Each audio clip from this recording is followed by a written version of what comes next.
आसंता February 15 तारिख आरंभ होब युक्त 2 परीक्षा एने सूचना देइछन्ति उच्च माध्यमिक शिक्षा परिषदर परीक्षा नियंत्रक प्रशांत कुमार परिडा।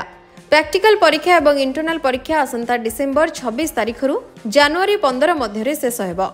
सेपटे बदलिला युक्त 2 परीक्षा प्रश्नपत्र ढांचा एणिकी 80 मार्क रु 24 मार्क रखिले पास।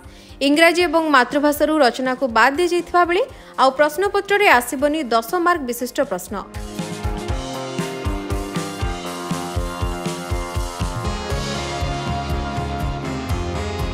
दुई 2025 रे युक्त 2 परीक्षा देवाकू थिबा छात्र छात्री प्रश्नपत्र ढांचा बदलाई उच्च माध्यमिक शिक्षा परिषद। नुआ ढांचा अनुजाई एणिकी वार्षिक परीक्षा रे 100 नुए बरं परीक्षार्थी को 80 मार्क थ्योरी परीक्षा देवाकू पड़िबो।